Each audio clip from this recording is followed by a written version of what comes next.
नमस्कार, आकाशवाणी से प्रस्तुत है समाचार संध्या।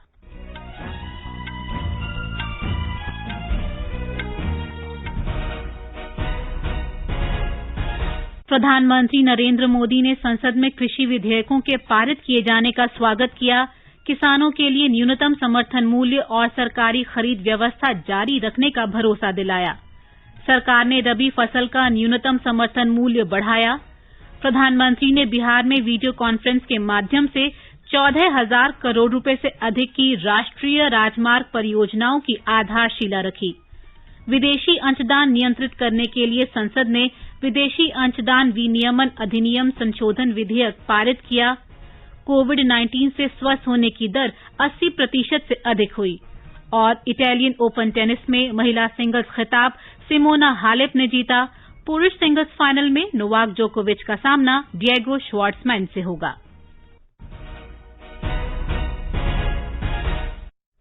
समाचार संध्या में लवलीन निगम के साथ मैं प्रियंका अरोड़ा।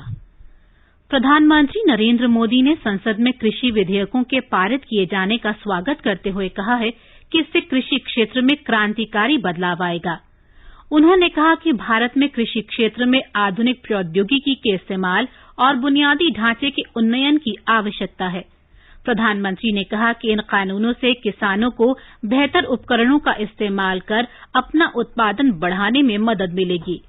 प्रधानमंत्री ने आज वीडियो कॉन्फ्रेंस के जरिए बिहार में 14,258 करोड़ रुपए की लागत वाली 9 राजमार्ग परियोजनाओं की आधारशिला रखी। श्री मोदी ने देश के किसानों को आश्वस्त किया कि सरकार का उद्देश्य किसानों की सेवा करना और भावी पीढ़ियों के लिए एक मजबूत कृषि उद्योग का निर्माण करना है। उन्होंने कहा कि ये कानून बनने से किसानों की पहुंच नई टेक्नोलॉजी तक हो सकेगी और इससे उनका उत्पादन बढ़ेगा। इंफ्रास्ट्रक्चर के विकास के सबसे ज्यादा लाभ समाज के सबसे कमजोर वर्ग को होता है। इससे हमारे किसानों को भी बहुत अधिक लाभ होता है।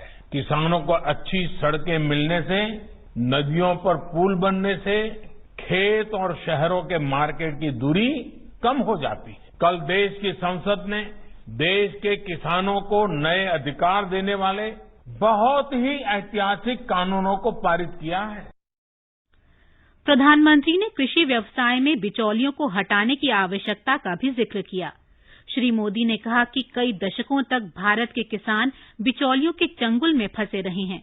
उन्होंने आश्वासन दिया कि न्यूनतम समर्थन मूल्य की व्यवस्था बनी रहेगी। प्रधानमंत्री ने ये भी आश्वासन दिया कि सरकारी खरीद व्यवस्था भी बिना किसी रुकावट के जारी रहेगी। इतने बड़े व्यवस्था परिवर्तन के बाद कुछ लोगों को अपने हाथ से नियंत्रण जाता हुआ दिखाई दे रहा है। इसलिए अब ये लोग एमएसपी पर किसानों को गुमराह करने में जुटे हैं। ये वही लोग हैं जो बरसों तक एमएसपी पर स्वामीनाथन कमेटी की सिफारिशों को अपने पैरों के नीचे दबाकर बैठे रहे। मैं देश के प्रत्येक किसान को इस बात का भरोसा देता हूं कि एमएसपी की व्यवस्था जैसे पहले चलती आ रही थी वैसे ही चलती रहने वाली है। इसी तरह हर सीजन में सरकारी खरीद के लिए जिस तरह अभियान चलाया जाता है वो भी पहले की तरह चलते रहेंगे। नए कानूनों से इन व्यवस्थाओं पर किसी प्रकार की आंच नहीं आएगी। प्रधानमंत्री ने कहा कि इन विधेयकों का उद्देश्य कृषि क्षेत्र में बदलाव लाना और किसानों का जीवन बेहतर करने के लिए उन्हें सशक्त बनाना है। कई जगह ये भी सवाल उठाया जा रहा है कि अब कृषि मंडियों का क्या होगा। क्या कृषि मंडियां बंद हो जाएगी? क्या वहां पर खरीद बंद हो जाएगी?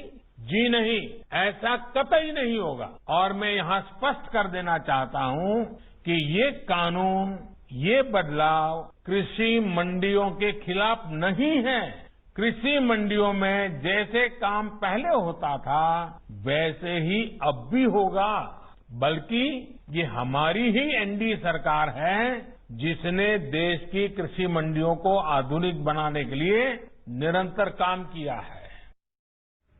प्रधानमंत्री ने आज जिन परियोजनाओं की आधारशिला रखी उनमें 6 लेन का 39 किलोमीटर लंबा पटना रिंग रोड, 4 लेन का राष्ट्रीय राजमार्ग 30 का आरा मोहनिया खंड, राष्ट्रीय राजमार्ग 31 का बख्तियारपुर रजौली खंड और 4 लेन का राष्ट्रीय राजमार्ग 131 का नरेनपुर पूर्णिया खंड शामिल हैं।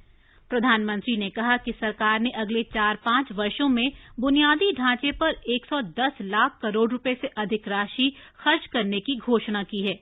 इसमें से 19 लाख करोड़ रुपए से अधिक केवल राजमार्गों के विकास पर खर्च किए जाएंगे।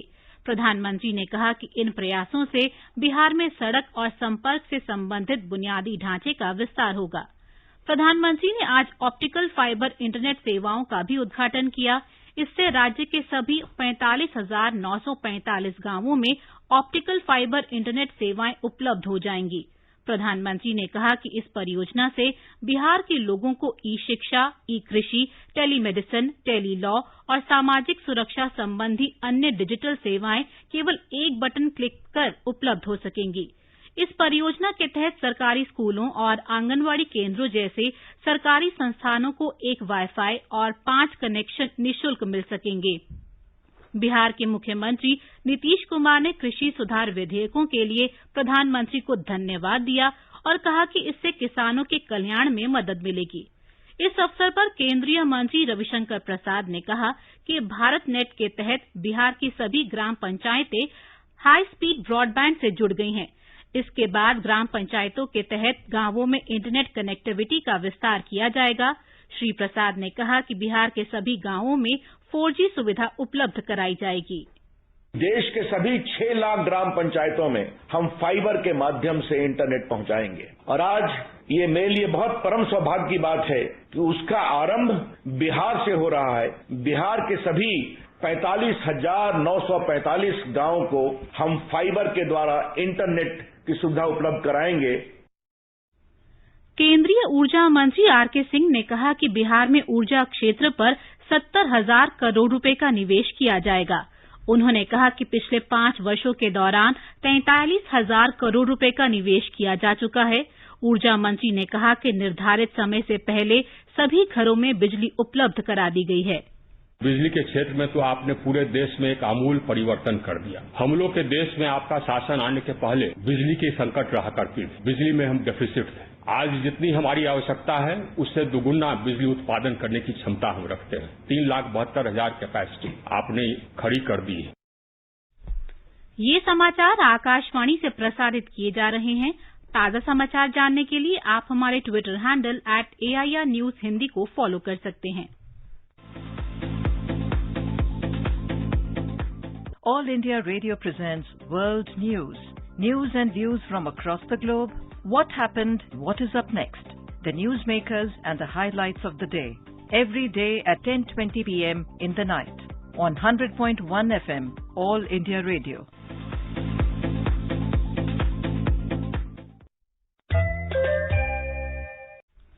ये आकाशवाणी है।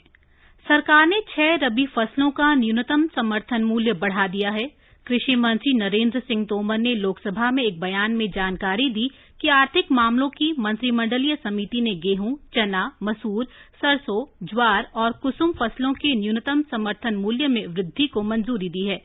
गेहूं के समर्थन मूल्य में 50 रुपए की वृद्धि कर इसकी कीमत 1,975 रुपए प्रति क्विंटल कर दी गई है। मसूर के समर्थन मूल्य में प्रति क्विंटल 300 रुपए, सरसों तथा चना के लिए 225 रुपए, ज्वार के लिए 75 रुपए, जबकि कुसुम के समर्थन मूल्य में प्रति क्विंटल 112 रुपए की बढ़ोतरी की गई है। श्री तोमर ने बताया कि सरकार ने पिछले 6 वर्षों में सरकारी खरीद के लिए किसानों के लिए लगभग 7 लाख करोड़ रुपए की राशि मंजूर की है। हमने 6 साल के भीतर नरेंद्र मोदी जी के नेतृत्व में MSP के भुगतान के रूप में 7 लाख करोड़ रुपया किसानों को भुगतान किया है, जो यूपीए सरकार से लगभग दोगुना है। जो नरेंद्र मोदी जी ने कहा वो MSP घोषित करके उसको आज हमने प्रमाणित किया है। संसद ने विदेशी अंशदान नियमन संशोधन विधेयक 2020 को मंजूरी दे दी है। इसे आज लोकसभा ने ध्वनि मत से पारित कर दिया। राज्यसभा इसे पहले ही मंजूरी दे चुकी है। लोकसभा में विधेयक पर चर्चा के जवाब में केंद्रीय गृह राज्य मंत्री नित्यानंद राय ने कहा कि विधेयक में ये सुनिश्चित करने का प्रावधान किया गया है कि विदेशी निधि का इस्तेमाल देश के सामाजिक ताने बाने या आंतरिक सुरक्षा को बिगाड़ने में न किया जा सके।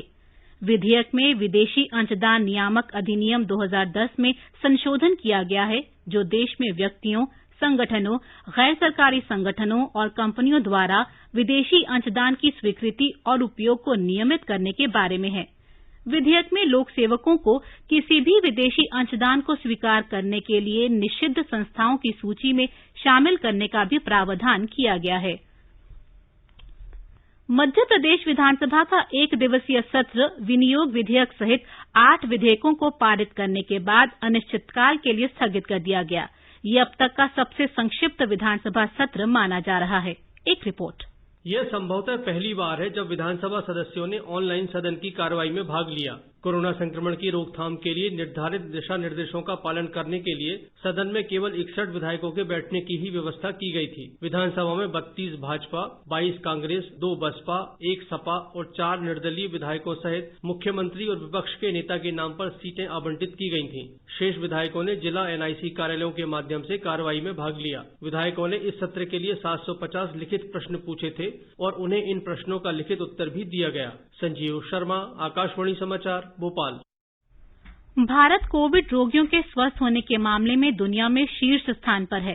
स्वास्थ्य मंत्रालय के अनुसार देश में अब तक 43,96,000 से अधिक रोगी ठीक हो चुके हैं।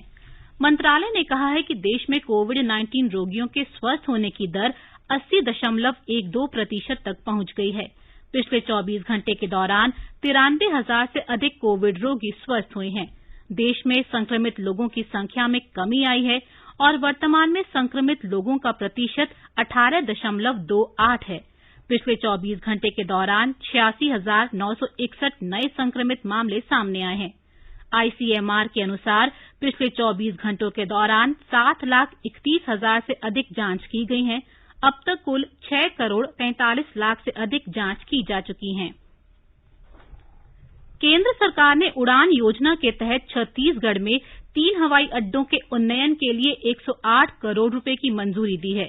उड़ान योजना के तहत कुल धनराशि में से 48 करोड़ रुपए जगदलपुर, 27 करोड़ रुपए अंबिकापुर और 33 करोड़ रुपए बिलासपुर हवाई अड्डों के उन्नयन और विकास के लिए स्वीकृत किए गए हैं।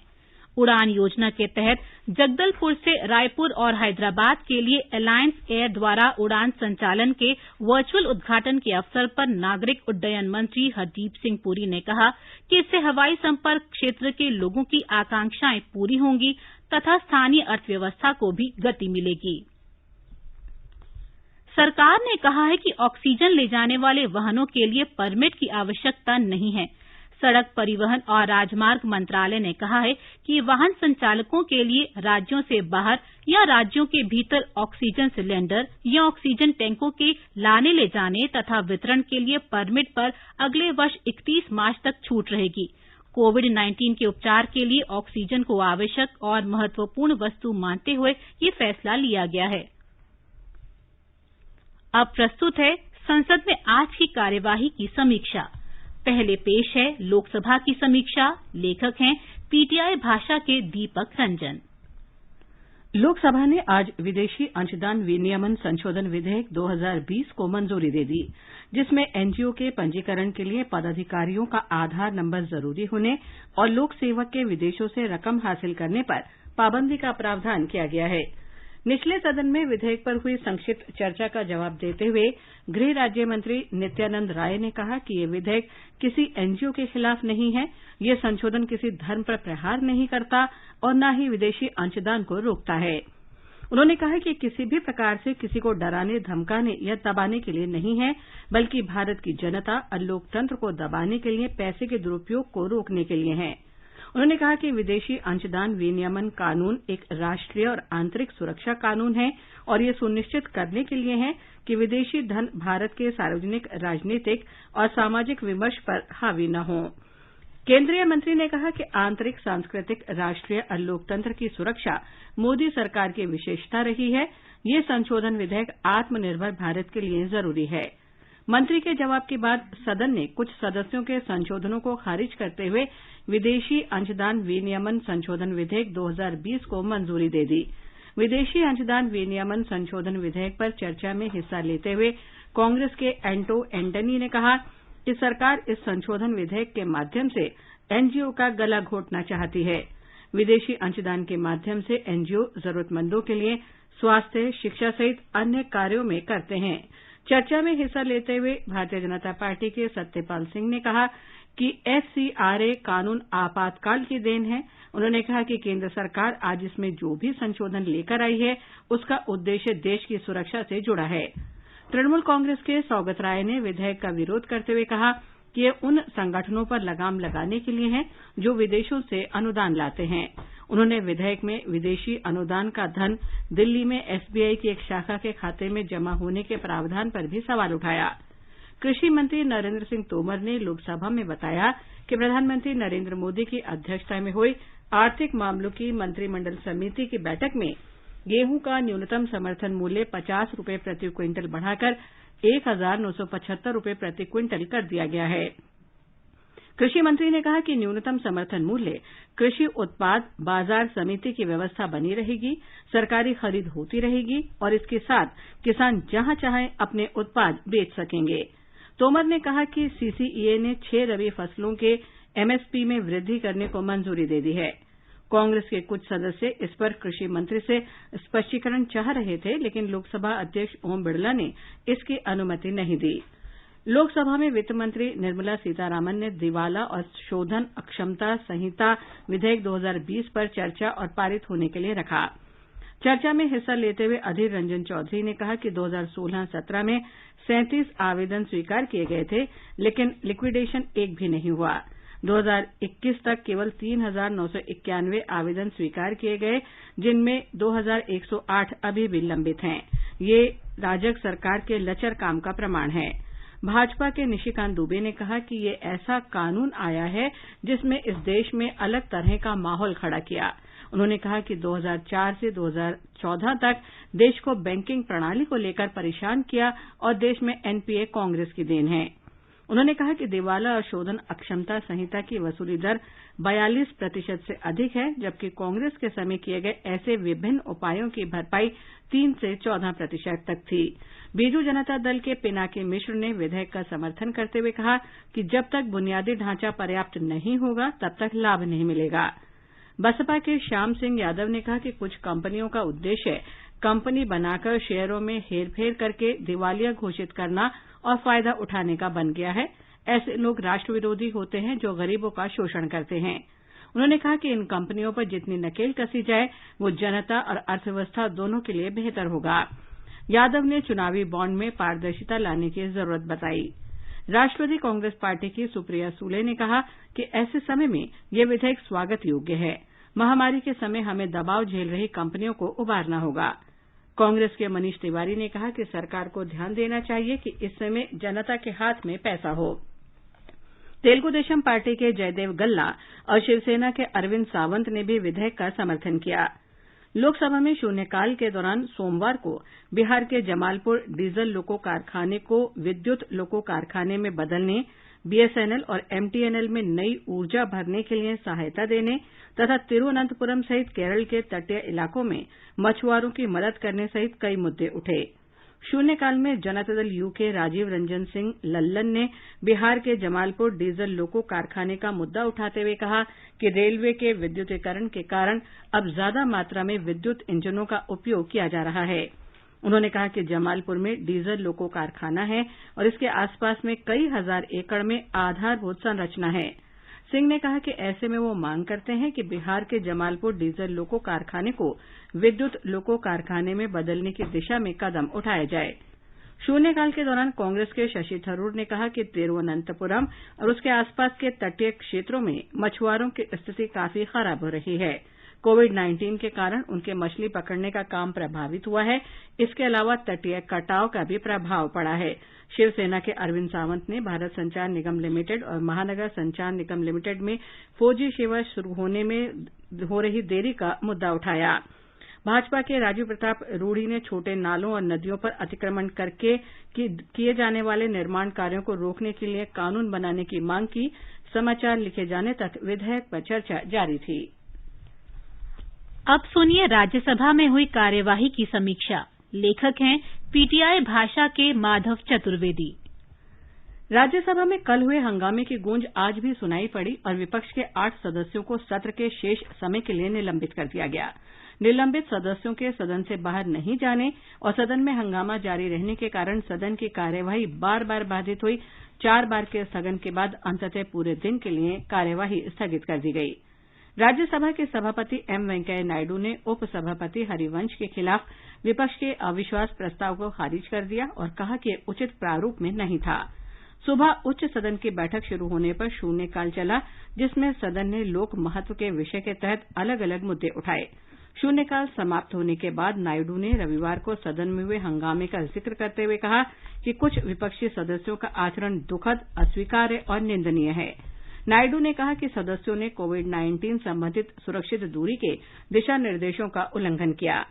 उन्होंने कहा कि सदस्यों ने उपसभापति हरिवंश के साथ अमर्यादित आचरण किया। नायडू ने इस दौरान तृणमूल कांग्रेस के डेरेक ओब्रायन के नाम का उल्लेख करते हुए उन्हें सदन से बाहर जाने को कहा, हालांकि ब्रायन सदन में ही रहे। उन्होंने उपसभापति के खिलाफ विपक्ष के अविश्वास प्रस्ताव का जिक्र करते हुए कहा कि उन्हें नेता प्रतिपक्ष और 46 सदस्यों का पत्र मिला है, जिसमें उन्होंने आरोप लगाया कि रविवार को कृषि संबंधी 2 विधेयकों को पारित किए जाने के दौरान संसदीय प्रक्रियाओं का पालन नहीं किया गया। नायडू ने कहा कि उन्होंने कल की कार्यवाही पर गौर किया और रिकॉर्ड के अनुसार उपसभापति पर लगाए गए आरोप सही नहीं हैं। सभापति ने कहा कि प्रस्ताव निर्धारित प्रारूप में नहीं है और इसके लिए जरूरी 14 दिन के नोटिस का भी पालन नहीं किया गया। इसके बाद संसदीय कार्य राज्य मंत्री वी मुरलीधरन ने कल के हंगामे में असंसदीय आचरण को लेकर विपक्ष के 8 सदस्यों को सत्र के शेष समय के लिए निलंबित किए जाने का प्रस्ताव पेश किया। इसे सदन ने ध्वनिमत से मंजूरी प्रदान कर दी। निलंबित किए गए सदस्यों में तृणमूल कांग्रेस के डेरेक ओब्रायन और डोला सेन, कांग्रेस के राजीव सातव, सैयद नजीर हुसैन और रिपुन बोरा, आम आदमी पार्टी के संजय सिंह, माकपा के रागेश और इलामारम करीम शामिल हैं। सभापति ने निलंबित किए गए सदस्यों को बार बार सदन से बाहर जाने को कहा, लेकिन सदस्य सदन से बाहर नहीं गए और सदन में हंगामा जारी रहा। नायडू ने उत्पाद और सेवा कर प्रतिपूर्ति का भुगतान नहीं किए जाने के कारण उत्पन्न हुई स्थिति पर ध्यानाकर्षण प्रस्ताव पर चर्चा शुरू करने का प्रयास किया, लेकिन हंगामे के कारण इस पर चर्चा शुरू नहीं हो सकी और बैठक स्थगित कर दी गई। स्थगन के बाद 10 बजे बैठक फिर शुरू होने पर भी सदन में विपक्षी सदस्यों का हंगामा जारी रहा और उपसभापति हरिवंश ने निलंबित सदस्यों को सदन से बाहर जाने को कहा, लेकिन निलंबित सदस्य सदन से बाहर नहीं गए। हंगामे के बीच ही शिक्षा मंत्री रमेश पोखरियाल निशंक ने भारतीय सूचना प्रौद्योगिकी संस्थान विद्या संशोधन विधेयक 2020 चर्चा के लिए पेश किया। सदन में हंगामा थमते नहीं देख करीब 10:05 पर बैठक आधे घंटे के लिए स्थगित कर दी गई। बैठक फिर शुरू होने पर सदन में हंगामा जारी रहा। पीठासीन उपसभापति भुवनेश्वर कालिता ने बार बार निलंबित सदस्यों को सदन से बाहर जाने को कहा, ताकि सदन में सुचारू रूप से कामकाज हो सके तथा नेता प्रतिपक्ष गुलाम नबी आजाद को अपनी बात कहने का मौका मिल सके। लेकिन आसन द्वारा की गई अपील का कोई असर नहीं हुआ और सदन की कार्यवाही 4 बार के स्थगन के बाद 12:05 पर पूरे दिन के लिए स्थगित कर दी गई। इससे पहले सदन में शून्यकाल में बीजू जनता दल के नेता प्रसन्न आचार्य ने ओडिशा के पारादीप बंदरगाह का नाम राज्य के पूर्व मुख्यमंत्री दिवंगत बीजू पटनायक के नाम पर रखे जाने की मांग की। आचार्य ने कहा कि देश में महत्वपूर्ण संस्थानों, प्रतिष्ठानों के नाम महान हस्तियों पर रखे जाने की अच्छी परंपरा चली है। उन्होंने कहा कि ओडिशा के पूर्व मुख्यमंत्री दिवंगत बीजू पटनायक ने न केवल देश के स्वतंत्रता संग्राम में हिस्सा लिया था, बल्कि आजादी के बाद देश के विकास में उनका अहम योगदान रहा है। आचार्य ने कहा कि आधुनिक ओडिशा के मुख्य शिल्पकार कहलाने वाले बीजू पटनायक का ओडिशा के पारादीप बंदरगाह की स्थापना में विशेष योगदान रहा है। आज ये बंदरगाह देश के सबसे बड़े बंदरगाहों में से एक है। आचार्य ने मांग की कि पारादीप बंदरगाह का नाम बीजू पटनायक के नाम पर रखा जाना चाहिए। शून्यकाल में ही तमिल महिला कांग्रेस के जीके वासन ने सिर पर मैला ढोने का मुद्दा उठाया। उन्होंने कहा कि प्रतिबंध के बावजूद इस प्रथा पर पूरी तरह से रोक नहीं लगाई जा सकी है। वासन ने मांग की कि न केवल मानव गरिमा पर आघात करने वाली इस प्रथा पर रोक लगाई जाए, बल्कि इससे जुड़े लोगों को आर्थिक मदद दी जाए ताकि वे अपना कोई काम शुरू कर सम्मानजनक जीवन जी सकें। भाकपा के विनय विश्वम ने मास्क का मुद्दा उठाया। उन्होंने कहा कि कोविड-19 महामारी के इस दौर में अपने बचाव के लिए मास्क पहनना बेहद जरूरी है। उन्होंने कहा कि मास्क जरूरी होने के बावजूद उन लोगों के लिए इसे खरीद पाना मुश्किल है जिनकी आजीविका में 2 वक्त की रोटी जुटा जाना भी टेढ़ी खीर है।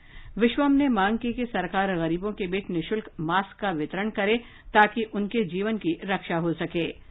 कांग्रेस के पीएल पुनिया ने नक्सल प्रभावित छत्तीसगढ़ में सीआरपीएफ के 7 बटालियन तैनात किए जाने की मंजूरी 2018 में मिलने के बावजूद अब तक तैनाती नहीं हो पाने का मुद्दा उठाया। पुनिया ने कहा कि ये बटालियनें छत्तीसगढ़ के नक्सल प्रभावित सुकमा और बीजापुर जिले में तैनात की जानी थी और इसके लिए वहां अवसंरचना भी तैयार की जा चुकी है। उन्होंने कहा कि अब जम्मू कश्मीर में सीआरपीएफ की 10 बटालियनों को हटाया गया है और सरकार को चाहिए कि इनमें से 7 बटालियनों को छत्तीसगढ़ के नक्सल प्रभावित सुकमा और बीजापुर जिले में तैनात करें। शिवसेना के अनिल देसाई ने कीटनाशकों का मुद्दा उठाते हुए कहा कि देश में ऐसे कई कीटनाशकों का उपयोग किया जा रहा है जिन पर दूसरे देशों में प्रतिबंध लगाया जा चुका है।